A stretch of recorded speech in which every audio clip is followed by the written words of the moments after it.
right. We're here in Dallas. I'm here with my friend Kirby Allison. He's going to tell us a little bit about the Kirby Allison Hangar project. And we had a little bit of shine in earlier. Now we're just going to reward ourselves, have a little pizza and beer.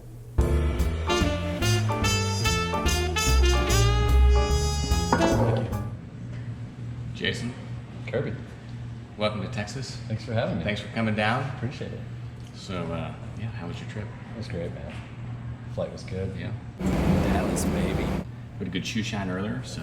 Yeah. Ooh, that's like warm butter. So Kirby, what's your favorite smelling shoe polish? Well, it's definitely severe. Now it's time to, I guess, enjoy beer and The fruits of our labor. fruits of our labors. So. There we go.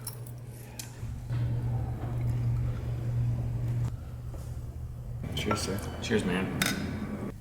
So Kirby, what's your story, man? What got you into the Hangar project? What got me into hangers and shoe polish? Yeah.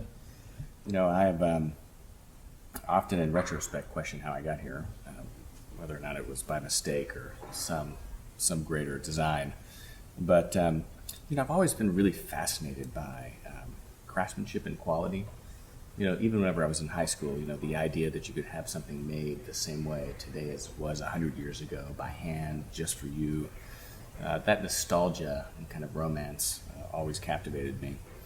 So I'd always been kind of interested and fascinated in just quality and fashion, but just kind of classic menswear, if you will. Mm-hmm. And so whenever I was in college, I didn't want to take art history because art history at UT was like 500 people in an auditorium. It wasn't very interesting to me. So I kept on putting it off, and it was my final year. My advisor, you know, said, "We need to take your art history credit." I said, "Is there something I can substitute?" And she said, "Well, you know, there is a class in the Department of Theater and Arts in costume design and tailoring." And she said, "If you go speak to the professor, he might let you take that." So I'm like, that sounds cool, because I'd love to learn how to make a jacket. So my little business, you know, 22-year-old business self, you know, marches down to the Department of Theater and Arts. I probably was the first business student ever to walk in the place, and sat down in front of the graduate professor, and he was like, "You want to take my tailoring class?" He said, "You understand this is the hardest class I teach. Like, even the costume design people don't want to take it." I said, "Yeah, I'd like to take it." He said, "Would you ever sewn?" I said, "No." He said, "Have you ever used a needle and thread?" "No." "Have you ever so much as sewn on a button?" I said, "Never." He goes, "Well, if you want to take it, we'll let you do it." In that class, I say that to this day, it was the hardest class I took in college. It was the only class I ever took, pulled 2 consecutive all-nighters for. Because, you know, whenever you're making a jacket by hand, there's no way to rush the process. I mean, you know, it takes the time. And at the end of the class, I hand-tailored my own suit jacket that I could wear. And just as it taught me so much about what goes into a jacket that you never see, you know, that never meets the eye, but someone dedicated all their work into it.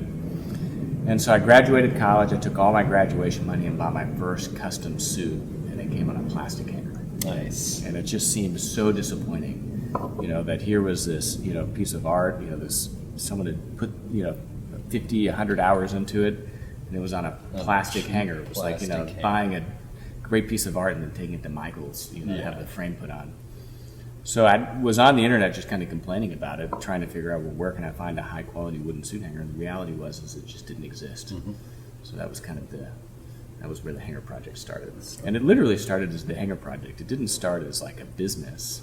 It just was a little side project. I said, you know, why don't we see if we can have these made? And it slowly grew into something where finally I was like, oh, wow, this kind of has a going concern. Cheers to that. Yeah. So how about you? How'd you get into shoe polishing? How did that...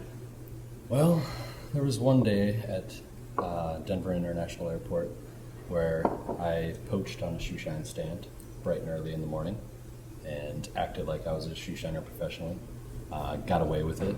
Did you have any idea what to do? You just kind of like winged it? You know, with my sales experience in the shoes, I kind of had a little bit of background knowledge and experience in kind of refurbishing some scuff marks and stuff on shoes, but not a full knowledge at all.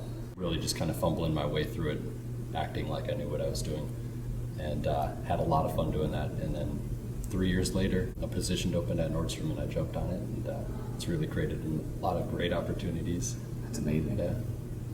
got here me you out are. here. Yeah. And I mean, seeing you on YouTube has been incredible. I mean, Yeah. your channel's really grown. I mean, we kind of probably started around the same time, I think. Yeah, about And, 2-3 years ago. It's kind of been fun to see you grow and, Yeah. really doing the same thing that we're doing, but from a totally different viewpoint. Yeah. That's So I found you fascinating. just kind of like trying to learn and trying to perfect my skills.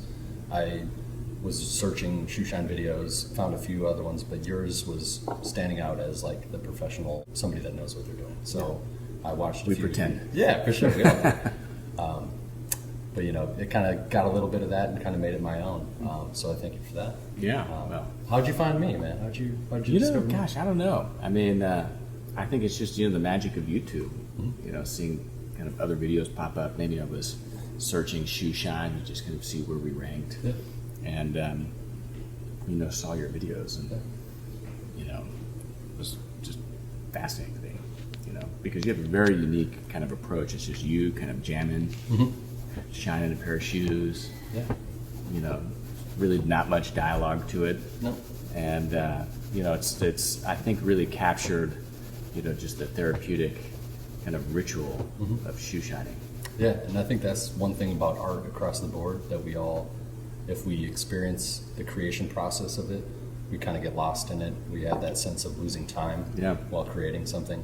And I think shoe shine, for a lot of people, that is what it is. Yeah. And that's, like we were talking about earlier, just sitting down and having that sense of accomplishment and just kind of losing that time while you're doing that is kind of why I do it. Well, it's kind of, I think, something that we both kind of try to hit on, which is this whole entire idea that if you slow down and take your time, you can actually turn what would otherwise be a chore into, a ritual that is enjoyable. And I know that you said earlier that a lot of your customers, that are really fond of shoe shining either come from the military or are older, who kind of grew up watching their fathers shine their shoes on the weekend. Yeah, part of their routine, part of their ritual. Yeah. And so that's, our Shoe Shine Sunday series really kind of was born out of that. Yeah. The whole entire idea of like Shoe Shine Sunday, Yeah. Pull out your shoes, turn on the radio, pour yourself a drink if you want to, or your morning coffee, and Thank you. pizza. How about Doesn't get that? any better than this. Beer and pizza. After a long day's work, Love it. just doesn't get better. It doesn't. Good pizza. Not bad. So tell me a little bit about the transition of, what inspired you to go from the hangers to shoe polish? Yeah, that's it's an interesting question. I mean, we started out just with hangers, and whenever you first start your business, I mean, that was kind of all I thought we were, is hangers. We sell hangers. And then slowly we went into garment care, so we added garment brushes, garment bags, kind of other products to help our customers care for their wardrobes. And a lot of those products were largely driven by customers calling us up and saying, "Hey, I can't find a good garment bag. Can you make a better one?" The same way you did for hangers, and we would go do that. And then shoe care, I think again was a customer calling up and saying, "Gosh, I travel to France and I find this brand of shoe polish that I can't get here. It's incredible." How'd you find stuff here? Well, I think it was a customer who really kind of brought it to my attention, Yeah. right? Because at that point I wasn't traveling abroad, so I'd never seen it. And so, coincidentally through a mutual friend, I knew the guy that was importing it into the United States, and I said, "Let's try it." And, one of the unique things about Saphir is in the United States, people, whenever they think shoe care, they think of a tin of Kiwi shoe polish. Yeah. Like, that's shoe care. It's all you need, Right. and that's all you ever use. They don't have creams, they don't have conditioners, anything else. So whenever we first started carrying a Saphir, I knew that if we were going to be able to sell more than just a tin of wax polish, we were going to have to teach our customers how to use it, right? Because I didn't know how to use it. Yeah, for sure. And you go to France and spend time, and that was one of the best things I did, is I traveled to the factory very early on to visit them, and I learned a ton about actually how to use the shoe polish. And so I came back and we started doing some blog posts and articles about how to use shoe polish, how to clean suede shoes, the presidential shoe shine, and that's what really kind of allowed us to sell more polish than anyone else. And so that evolution kind of went from shoe polish then to, okay, I'm traveling Europe, I'm meeting all these incredible artisans that are making things in a very traditional way. They've got no one telling their story here in the United States. Can we do that?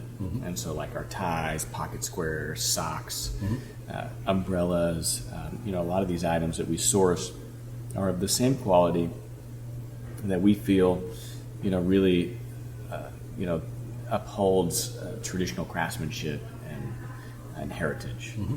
And so that, I think, comes to the fundamental thesis of the Hanger Project, is that the Hanger Project is really more about supporting craftsmanship than it is, any particular one thing.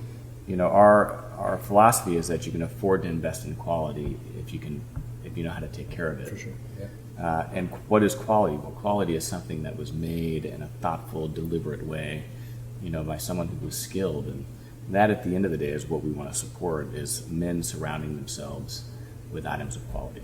I love it.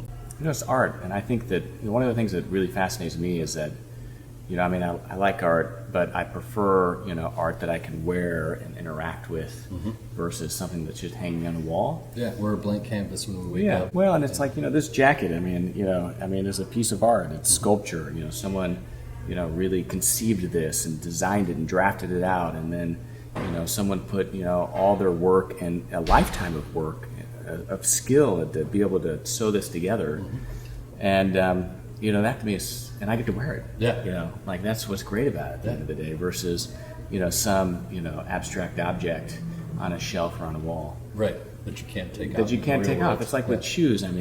You can buy a beautiful pair of shoes, but then you can make them your own and shine them and patina them and antique them and burnish them. And next thing you know, you've had a pair of shoes for 10 or 20 years that, you couldn't imagine living without it. You have all these memories with them. You know the guy that made them, or you remember all the times you polished them. Where you went in them. Where you went in them versus, just a pair that you buy anonymously and throw away, which, is empty at the end of the day. And so I think that at the crucible, like the center of the Hanger Project is just its relationships, its craftsmanship, and its passion. Yeah. So, where would one find all these fabulous products? So, of course, online at hangerproject.com, and then YouTube Kirby Allison for any of the videos. We've got the largest collection of luxury garment care, shoe care, and other accessories for the well-dressed in the world. So, we love helping the well-dressed take care of their wardrobes. Make sure to check it out. Check us out. Cheers, man. Cheers, dude.